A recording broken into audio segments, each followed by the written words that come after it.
وَلَقَدْ يَسَّرْنَا الْقُرْآنَ لِلذِّكْرِ فَهَلْ مِن مُّدَّكِرٍ۔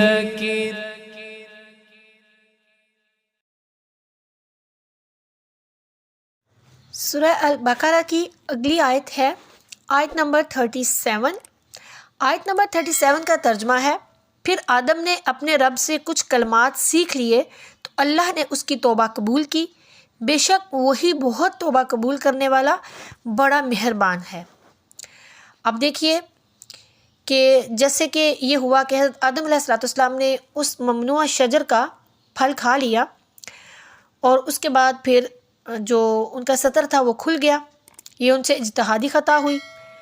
اب اس میں پھر کیا ہوا کہ حضرت آدم علیہ السلام اور حوا رضی اللہ تعالیٰ عنہ جو تھی ان کو زمین پر بھیجا گیا۔ اب حضرت آدم علیہ السلام کو زمین پر بھیجنے کی کچھ حکمتیں ہیں، وہ کیا ہیں کہ اس آیت میں حضرت آدم علیہ السلام اور حوا رضی اللہ تعالیٰ عنہ کو خطاب ہے، کیونکہ قرآن پاک میں تثنیہ کے صیغے کے ساتھ خطاب ہے اور یہاں پر جمع کے صیغے کے ساتھ خطاب ہے۔ اس میں حضرت آدم علیہ السلام کی پشت میں جو ان کی ذریت ہے اس کو بھی خطاب ہے۔ یہاں حضرت آدم علیہ السلام، حوا اور ابلیس کو بھی خطاب ہے، ہر چند کے ابلیس کو پہلے بھی نکال دیا تھا، لیکن جب وہ چوری سے چھپ کر وسوسہ ڈالنے کے لیے داخل ہوا تو اس کو دوبارہ نکال دیا گیا۔ منکرین جو ہیں وہ اعتراض کرتے ہیں کہ اگر حضرت آدم علیہ السلام نے گناہ نہیں کیا تھا تو ان کو سزا کیوں ملی اور ان کو جنت سے کیوں نکالا گیا؟ اس کا جواب یہ ہے کہ حضرت آدم علیہ السلام کو زمین پر بھیجنے کا حکم دینا ان کے حق میں سزا نہیں تھی، بلکہ یہ ان کے مقصد تخلیق کی تکمیل ہے، کیونکہ ان کو زمین پر خلافت الہی کے لیے پیدا کیا گیا تھا۔ بعض لوگ یہ کہتے ہیں کہ حضرت آدم علیہ السلام اور ابلیس کے معرکے میں ابلیس کامیاب ہو گیا اور اس نے ان کو جنت سے نکلوا دیا۔ یہ بات بالکل سراسر غلط ہے، ایسا بالکل بھی نہیں ہے، کیونکہ شیطان نے تو حضرت آدم علیہ السلام کے جنت میں عارضی قیام کو بھی برداشت نہیں کر سکا تھا، اور وہ اب دنیا میں آ کر اور فرائض نبوت اور کار خلافت کو انجام دے کر دائمی قیام کے لیے جنت میں جائیں گے، اور شیطان تو ان کے تنہا وجود کو جنت میں برداشت نہیں کر سکا، یہاں کیسے برداشت کر سکتا تھا؟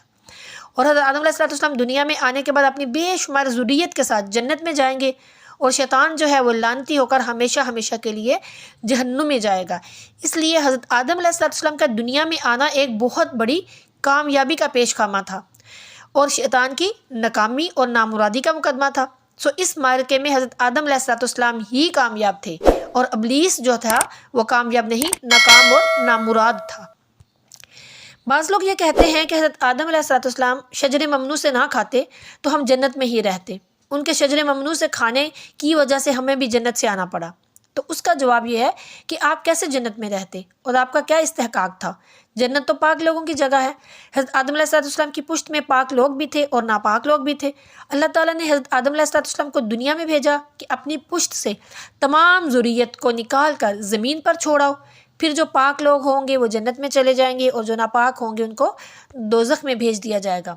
اس اعتبار سے دیکھا جائے تو حضرت آدم علیہ السلام کی پشت میں ان ناپاک لوگوں کا وجود ان کے جنت سے آنے کا سبب تھا، اور حقیقت یہ ہے کہ چونکہ حضرت آدم علیہ السلام کو زمین کی خلافت کے لیے بنایا گیا تھا، اس لیے انہوں نے بہرحال زمین میں آنا ہی تھا۔ شجر ممنوع سے جو کھایا گیا یہ سبب نہ ہوتا، یعنی کہ جو شجر ممنوع ہے اس سے کھانا سبب نہ ہوتا تو کوئی اور سبب ہونا تھا۔ بہرحال حضرت آدم علیہ السلام نے زمین پر آنا ہی تھا۔ نیز انبیاء کرام علیہ السلام بعض اوقات اپنے مخالفین کے شر کی وجہ سے اپنی جگہ سے ہجرت کرتے ہیں، لیکن وہ پھر دوبارہ کامیاب و کامران ہو کر اس جگہ لوٹتے ہیں۔ اس کی مثال جیسے کہ حضور نبی اکرم صلی اللہ علیہ وآلہ وسلم نے کفار کے شر کی وجہ سے مکہ سے مدینہ منورہ کو ہجرت کی اور پھر مکہ میں فاتحانہ انداز میں داخل ہوئے، کتنے خوبصورت انداز میں داخل ہوئے۔ پھر حضرت موسیٰ علیہ السلام نے مصر سے مدین کی طرف ہجرت کی اور پھر مصر میں فاتحانہ لوٹے۔ حضرت عیسیٰ علیہ السلام نے زمین سے آسمان کی طرف ہجرت کی اور پھر قرب قیامت میں وہ زمین پر آئیں گے، اور حضرت آدم علیہ السلام نے جنت سے زمین کی طرف ہجرت کی اور پھر جنت میں فاتحانہ داخل ہوں گے۔ اللہ تعالیٰ کا ارشاد ہے سورہ آل عمران میں آیت نمبر 59 میں، بے شک عیسیٰ علیہ السلام کی مثال اللہ کے نزدیک آدم علیہ السلام کی طرح ہے، اسے مٹی سے بنایا۔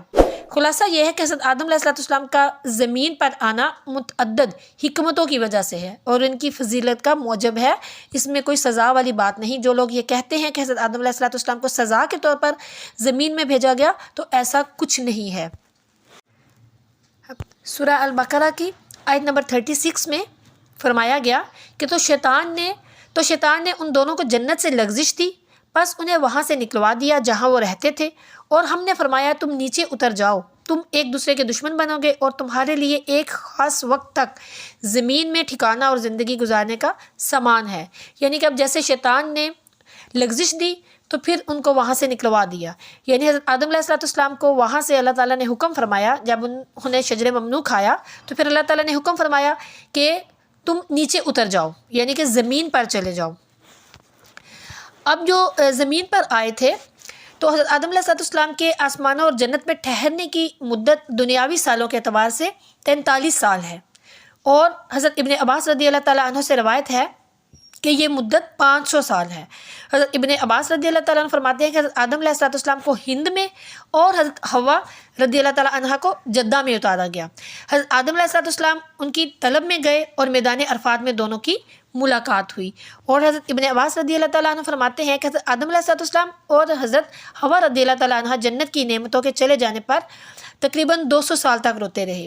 40 دن تک انہوں نے کھانا نہیں کھایا، نہ پانی پیا، اور حضرت آدم علیہ السلام 100 سال تک حضرت حوا رضی اللہ تعالیٰ عنہ سے مقارب نہیں ہوئے۔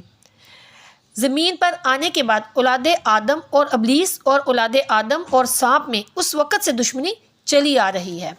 اب دیکھیے رونے کے حوالے سے ایک روایت ہے کہ سب سے زیادہ کون روئیں؟ سب سے زیادہ حضرت آدم علیہ السلام جو ہیں وہ روئے 100 سال تک، 200 سال تک۔ حضرت آدم علیہ السلام 200 سال تک روتے رہے اور توبہ کرتے رہے، اور حضرت یوسف علیہ السلام کی جدائی میں حضرت یعقوب علیہ السلام 40 سال روتے رہے، اور حضرت سیدتنا فاطمۃ الزہرا سلام اللہ علیہا رضی اللہ تعالیٰ عنہا وہ نبی کریم صلی اللہ علیہ وآلہ وسلم کے دنیا سے تشریف لے جانے، ان کے وصال پر بہت زیادہ روئیں۔ یہ وہ 3 لوگ ہیں جو کہ بہت زیادہ روئے ہیں اور ان کا رونا بہت مشہور ہے۔